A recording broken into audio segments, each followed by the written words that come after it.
ഇന്ന് നമ്മുടെ കൂടെ വിശേഷങ്ങൾ പങ്കുവയ്ക്കാനെത്തുന്നത് പ്രശസ്ത മിമിക്രി കലാകാരൻ റഫീഖ് മാത്തോട്ടം. അദ്ദേഹത്തെക്കുറിച്ച് പറയുകയാണെങ്കിൽ ഒരുപാട് പറയാനുണ്ട്. ഈ ഗൾഫ് പ്രോഗ്രാമുകൾക്ക് നമ്മുടെ കലാകാരന്മാർ ഇങ്ങനെ പെറുപെറുകനെ പോകുന്നതിന് മുമ്പ്, ഒരുപാട് കാലങ്ങൾക്ക് മുമ്പ്, ഈ ഗൾഫ് ഷോ ആരംഭിക്കുന്ന സമയത്ത് ഇദ്ദേഹവും കൂട്ടരുമാണ് പോയിക്കൊണ്ടിരുന്നത്. അതൊന്നും മാധ്യമങ്ങളൊന്നും അങ്ങനെ വന്നിട്ടില്ല, അതുകൊണ്ട് തന്നെ അത് ചർച്ചയായതുമില്ല. എന്തായാലും ഇന്ന് ഒരുപാട് വേദികളിൽ പ്രേക്ഷകരെ കൊടുകട ചിരിപ്പിച്ചുകൊണ്ട് മുന്നേറുന്ന റഫീഖ് മാത്തോട്ടം എന്ന മിമിക്രി കലാകാരനെ ആ നല്ല മനസ്സിന് നമുക്കൊന്ന് പരിചയപ്പെടാം. ഓക്കെ.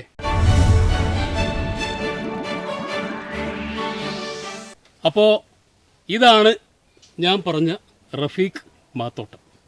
ഒരു മിമിക്രി കലാകാരനാണ്. ഒരുപാട് കാലം മുമ്പ് ഈ ഫീൽഡിൽ, ഇപ്പോൾ ഞാനൊക്കെ മിമിക്രിയിൽ വരുന്നതിന് മുമ്പ് തന്നെ എത്ര വർഷമായിട്ട് ഏകദേശം റഫീഖ ഈ ഫീൽഡിൽ വന്നിട്ട്, മിമിക്രി ഫീൽഡിൽ വന്നിട്ട്? 30 വർഷം, 28-30 വർഷം. 30 വർഷം. അപ്പോൾ എന്നോട് വയസ്സ് പറഞ്ഞ് 25 വയസ്സാണല്ലോ. ഞാൻ നേരത്തെ വയസ്സ് ചോദിച്ചപ്പോൾ 25 വയസ്സ് പറഞ്ഞു. അപ്പോൾ എത്ര വർഷമായി ഫീൽഡ് വന്നു വെച്ചപ്പോൾ 30 വർഷമായി. പറയാൻ കാണില്ല സുരേഷ്, വയസ്സ് പറഞ്ഞു കഴിഞ്ഞാല് സംഗതി നടക്കൂല. അതുകൊണ്ടാണ് മുഖത്ത് ചെറുപ്പക്കാരൻ്റെ രൂപ, പിന്നെ പ്രായം പറഞ്ഞൊരു കാര്യമില്ല. ഓക്കെ. അപ്പോൾ റഫീഖ, പിന്നെ എങ്ങനെയുണ്ട് മറ്റേ സ്റ്റേജിന്റെ കാര്യങ്ങളൊക്കെ എങ്ങനെ പോകണം? ഇപ്പോൾ സ്റ്റേജ് ഇപ്പം വളരെ കുറവാണല്ലോ. ഇപ്പം കാണുന്നതൊക്കെ മിമിക്രി ആർട്ടിസ്റ്റുകൾ കൊണ്ട് പണ്ട് അത്ര ആൾക്കാരില്ലായിരുന്നു മിമിക്രി. ഇപ്പം സ്റ്റേജ് ഒക്കെ വളരെ കുറവാണ്, എന്നാലും അഡ്ജസ്റ്റ് ചെയ്തിട്ട് അങ്ങനെ പോകുന്നു സ്റ്റേജുകളൊക്കെ. റഫീഖ് വന്ന സമയത്ത് എങ്ങനെയായിരുന്നു ഈ ഫീൽഡിന്റെ അവസ്ഥ? ഞാൻ വന്ന സമയത്ത് അന്ന് മീഡിയ കുറവായിരുന്നു, സ്റ്റേജ് ഒരുപാടുണ്ടായിരുന്നു. മീഡിയയിൽ കളിക്കാനൊക്കെ താല്പര്യമുണ്ട്. അന്ന് ദൂരദർശൻ മാത്രമേ ഉള്ളായിരുന്നു.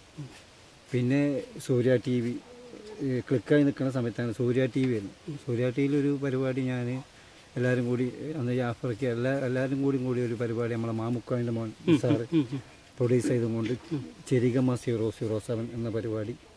അന്നൊക്കെ ഒരു ആകാംക്ഷയായിരുന്നു, കാരണം TV-ലൊന്ന് വരുന്ന സമയത്ത്. കാരണം ഇവിടുന്ന് അത് ഷൂട്ട് ചെയ്ത് അത് ഓരോ സൂര്യ TVയുടെ അവിടെ കൊണ്ടുപോയി കൊടുത്ത്, അപ്പോൾ അതിങ്ങനെ കാത്തു നിൽക്കുക പ്രതീക്ഷ TV-യിൽ. പിന്നെ ദൂരദർശൻ സൂര്യ അല്ലാതെ പിന്നീടാണ് ഇപ്പോഴത്തെ കലാകാരിക്ക് ഒരു ബുദ്ധിമുട്ടില്ല, വോഡാഫോൺ, ഏഷ്യാനെറ്റ്, മൈവിൽ മനോരമ.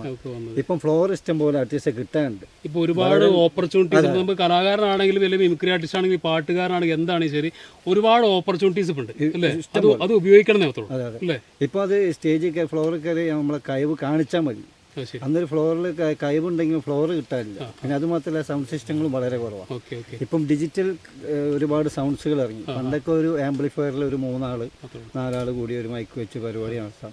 ഏറെ ഒന്ന് അത്ര സിസ്റ്റം ഉള്ളൂ. അതിൽ വോയിസ് ആയാലായി. ദൈവത്തിൻ്റെ ഇതിൽ ഒരു സ്റ്റാർ എടുത്താൽ നന്നായെങ്കിൽ നന്നായി എന്ന് പറയാൻ പറ്റുള്ളൂ. എന്തായാലും ഒരു സ്റ്റാറിന്റെ ശബ്ദം ഒരു സ്റ്റാറിന്റെ ശബ്ദം എന്ന് പറയുമ്പോൾ ഞാൻ സ്ഥിരമായിട്ട് സ്റ്റാർ വോയിസ് വളരെ കുറവാണ്. മെയിൻ ലൈവ് സ്കിറ്റിൻ്റെ ആളാണ്. ലൈവ് ഇപ്പോൾ സ്റ്റാർ ഞാൻ ചെയ്യുന്നത് സ്റ്റേജിൽ ആലമൂടനും മാമുക്കോയാണ്. മാമുക്കോയുടെ ശബ്ദം ഞാൻ അദ്ദേഹത്തിന് ഡബ്ബിങ് ചെയ്തിട്ടുണ്ട്. ദുബായ് കഥ എന്ന ടെലിഫിലിമിന് വേണ്ടി. നമ്മളെ തൊട്ട് അയൽവാസിയുമാണ്. ഒക്കെ നമ്മളൊരു കാരണവരും മൈലിയിലൊരാണ്. മകനും ഞാനും ഒരുമിച്ച് പഠിച്ചാണ്, തൊട്ട് അയൽവാസിയായിരുന്നു. അപ്പം ഞാൻ ദേവസിക്കുട്ടിയുടെ ഒരു ഗ്രൂപ്പ്, ജയപ്രകാശ് സ്കൂളൂർ, സതീഷ് സ്കൂളൂറിൻ്റെ ഒരു പ്രോഗ്രാമിൽ ഓരോ ടെലിഫിലിമിന് വേണ്ടി ഞാൻ ഡബ്ബ് ചെയ്തിട്ടുണ്ട് മാമുക്കോ. അപ്പോൾ ആ ഒരു വോയിസ് ഞാനിവിടെ കാണിക്കാം. മോനെ നടക്കൂല മോനെ, മലയാള സിനിമയിൽ പല്ലുകൊണ്ട് വിലയിക്കാൻ പറ്റും ആരുമില്ല മക്കളെ. അത്ര നീട്ടല്ല നമ്മളെ പല്ല്, 3/4 ഇഞ്ച് നീട്ടുള്ളൂ. ആ ഇത്താത്തിൻ്റെ ചെറിയ വണ്ടിയില്ലേ കേൾവിക്കുമ്പോൾ ഷർട്ട് വന്ന വഴി ഫോട്ടോ മോളെ പിന്നെ കാണാം. അടിപൊളി സാധനങ്ങൾ ഞാൻ ചെയ്തത് ഒരു റിയൽ വോയിസ് ആണ്. Real voice. പിന്നെ ഈ മിമിക്സ് ഗാനങ്ങളിൽ റിതം വായിച്ചിരുന്നു ഞാൻ കുറെ മുമ്പ്.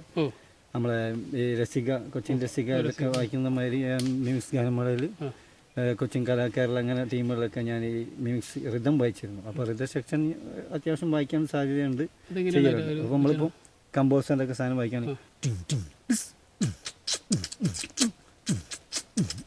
ഈ റിതം സെക്ഷൻ ഞാൻ വായിച്ചിരുന്നു. പിന്നെ കൂടുതൽ ലൈവ് സ്കിറ്റാണ് എൻ്റെ മെയിൻ ഇനം.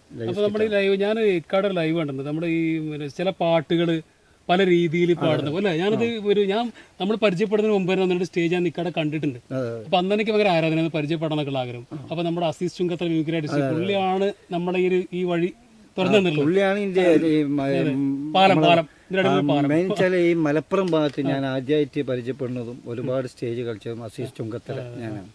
അസീസിന്റെ എല്ലാ പരിപാടിക്കും ഞാൻ ഉണ്ടാവും. എൻ്റെ പരിപാടിക്ക് അസീസും അങ്ങനെയാണ്. അപ്പൊ ചുങ്കത്തല നല്ല കഴിവുള്ള ഒരു ആർട്ടിസ്റ്റ് തന്നെയാണ്. അപ്പോൾ അതൊന്നും എങ്ങനെയാണ് ആ ഒരു പാട്ടിൽ ഞാൻ ഓർമ്മ കിട്ടുന്നില്ല. ഞാൻ ആദ്യം ചെയ്തത് സാറേ സാറേ സാമ്പാറേ ഈ പാട്ട് ഇറങ്ങിയപ്പോഴാണ് അത് ഓരോ മതത്തിന്റെ സ്റ്റൈലിൽ ഞാൻ പാടാൻ. അതെങ്ങനെയായിരുന്നു അത് പറയാം. പിന്നെ ഈ ഡാഡി മമ്മി വീട്ടിലില്ല എന്നില്ല പാട്ട് ഞാൻ അത് ഓരോ മതത്തിന്റെ സ്റ്റൈലായി. പിന്നെ അതും മറ്റുള്ള ആർട്ടിസ്റ്റുകൾ കളിക്കാൻ തുടങ്ങിയപ്പോൾ ഞാൻ ഇപ്പോൾ പൂമരം എന്നതിലെ ആ പാട്ട് വ്യത്യസ്തമായ രീതിയിൽ ന്യൂ ജനറേഷൻ ആയപ്പോൾ പൂമരത്തിലെ പാട്ട് പാടുന്നു. അതതിന്റെ കോറസ് എടുക്കുകയാണെങ്കിൽ പാടാം. ഞാനും ഞാനും ഞാനും ബഞ്ചാളും പൂമരം കൊണ്ട് കപ്പലുണ്ടാക്കി കപ്പലിലാണ് കുപ്പായക്കാരി പന്തായം പൊക്കി ഞാനൊന്ന് നോക്കി. ഞാനും ഞാനും ഞാനും ബഞ്ചാളും പൂമരം കൊണ്ട് കപ്പലുണ്ടാക്കി കപ്പലിലാണ് കുപ്പായക്കാരി പന്തായം പൊക്കി ഞാനൊന്ന് നോക്കി. പൂമരം കൊണ്ടു ഞാൻ കപ്പല് ഉണ്ടാക്കി. അടിപൊളി. അടുത്തത് ഈ പാട്ട് നമ്മളെ വി എം കുട്ടി പാടുകയാണെങ്കിൽ ഏത് സ്റ്റൈലിൽ പാടും? ഞാനും ഞാനും ഞാനും ബണ്ടാളും പൂമരം കൊണ്ട് കപ്പലുണ്ടാക്കി കപ്പലിലാണ് കുപ്പായക്കാരി പന്തായം പൊക്കി പിന്നെ ഞാനൊന്നും നോക്കി. ഇനി ഇത് ഒരു ക്രിസ്തീയ പശ്ചാത്തലം. ക്രിസ്ത്യൻ പാടാം. ക്രിസ്ത്യൻ പാടാൻ സിമ്പിളാണ്. 2 ബെല്ല് കൊടുത്താൽ മതി. ഒന്നും കൂടി കൊടുത്തോളൂ. ഞാനും ഞാനും ഞാനും എൻ്റെ ആളും പൂമരം കൊണ്ട് കപ്പലുണ്ടാക്കി കപ്പലിലാണ് കുപ്പായക്കാരി. അടിപൊളി അടിപൊളി. പഴയ പാട്ടിലെ സ്റ്റൈൽ, പഴയ സ്റ്റൈലിൽ പാടാം. പഴയ സ്റ്റൈലിൽ ഞാനും ഞാനും ഞാനും ഞാനും എൻ്റെ ആളും പൂമരം കൊണ്ട് കപ്പലുണ്ടാക്കി കപ്പലിലാണ് കുപ്പായക്കാരി പന്തായം പോക്കി ഞാനൊന്ന് നോക്കി പന്തായം പോക്കി ഞാനൊന്ന് നോക്കി. അടിപൊളി, സൂപ്പറായിട്ടുണ്ട് ഈ പാട്ട്. പിന്നെ ഒരു ആദിവാസി സ്റ്റൈലിൽ പാടാട്ടോ. അതെ, റിമി ടോമി പാടിയ പാട്ടില്ലല്ലോ അത്. ഞാനും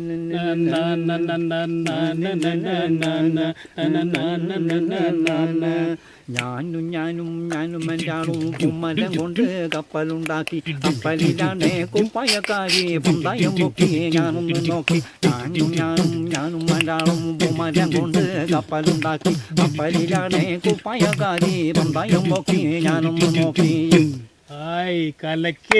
ഇങ്ങനെയൊക്കെ പാടാം. ശരി, ഇങ്ങനത്തെ കുറേ വെറൈറ്റീസിൻ്റെ ആളാണല്ലേ നമ്മുടെ താങ്കള്. കൊള്ളാം. അല്ല, അടുത്തപ്പോൾ നമ്മൾ വരുന്ന സമയത്ത് ഈ ഫീൽഡിലേക്ക് വരുന്ന സമയത്ത് ആരൊക്കെയായിരുന്നു കൂടേണ്ടതെന്ന്? അന്ന് ഒരുപാട് ആർട്ടിസ്റ്റുകളെ കുറിച്ച് കളിച്ചിട്ടുണ്ട്. ഒരുപാട് ടീമിൻ്റെ എപ്പോഴും ഒരുപാട് കലാകാരെ എപ്പോഴും കളിച്ചിട്ടുണ്ട്. എന്നെ പറയാനിപ്പോൾ കുറേ നേരം പറയേണ്ട ആവശ്യമുണ്ട്. ഒരുവിധം ടീമിലെല്ലാം കളിച്ചിട്ടുണ്ട്. ഇപ്പോൾ സൂപ്പർ ജോക്സിൽ കളിച്ചിട്ടുണ്ട്, സിറ്റി ബേർഡ്സ് കളിച്ചിട്ടുണ്ട്, കലാബോളിൽ കളിച്ചിട്ടുണ്ട്. അങ്ങനെ ഒരുപാട് ടീമിൽ കളിച്ചിട്ടുണ്ട്. ഞാൻ പിന്നെ റഫീഖാനെ പരിചയപ്പെട്ട പോലെ വളരെ ഒരു ജാടല്ലാത്തൊരു കലാകാരനാണ്. ചിലപ്പോൾ കണ്ടില്ല, നിങ്ങൾ തോർത്തിട്ടിട്ട് ഇപ്പോൾ നാട്ടിൽ ചെന്നാൽ അവിടെ ചെന്ന് കണ്ടുപിടിച്ച് വേറെ മേക്കപ്പ് ഇടാനോ വേറെ ഒരു പിന്നെ സാധാരണ മിമിക്രിക്കാരെ വിളിച്ചു കഴിഞ്ഞാൽ ഒരു കോട്ട് ഇടാം ആദ്യം ഫസ്റ്റ് ഈ ഷർട്ടിൻ്റെ മുകളിൽ കൂടെ. കോട്ടിലാണ് എല്ലാം മിമിക്രി. അതൊന്നുമില്ല, ഇത് കോട്ട് മിമിക്രി അല്ല. സാധാരണ ഒരു തോർത്തിട്ട സാധാരണ മിമിക്രിക്കാരനാണ്. എന്തായാലും ഇക്ക വളരെ സന്തോഷം ഇത്രയും നേരം നമ്മുടെ പ്രേക്ഷകരായിട്ട് ഒരു നാടൻ രീതിയിൽ സംസാരിച്ചതിന്. നമ്മുടെ പ്രേക്ഷകരോട് എന്താ പറയാനുള്ളത്? പ്രേക്ഷകരോട് പറയാനുള്ളത്, ഇനി ഇതുപോലെ നമ്മളെ പരിപാടികൾ നല്ല ഭംഗിയിൽ എല്ലാ പ്രോഗ്രാമും കാണാം. വ്യത്യസ്തമായ പ്രോഗ്രാം ഞങ്ങൾ തരാൻ തയ്യാറാണ്. നിങ്ങളത് പ്രേക്ഷകരായി നിങ്ങളെ കാണാനും സപ്പോർട്ട് ചെയ്യാൻ തയ്യാറായിരിക്കണം. ഞാൻ പരിചയപ്പെട്ടതിൽ വെച്ച് ഒരുപാട് വിനയമുള്ളൊരു കലാകാരനാണ്. അവർക്ക് ഇനി ഒരുപാട് രക്ഷപ്പെട്ട് ഫീൽഡിലേക്ക് വരണം. അതിനുവേണ്ടി നമുക്ക് സപ്പോർട്ട് ചെയ്യാം, നമുക്ക് പ്രോത്സാഹിപ്പിക്കാം. എന്നെക്കൊണ്ട് കഴിയുന്ന രീതിയിലുള്ള സപ്പോർട്ടൊക്കെ ഞാൻ ചെയ്യും. തിരിച്ചിങ്ങോട്ടും വേണം സപ്പോർട്ട്. അപ്പോൾ എന്നാൽ വളരെ നന്ദി, വളരെ നമസ്കാരം. എല്ലാവർക്കും നമസ്കാരം. Thank you.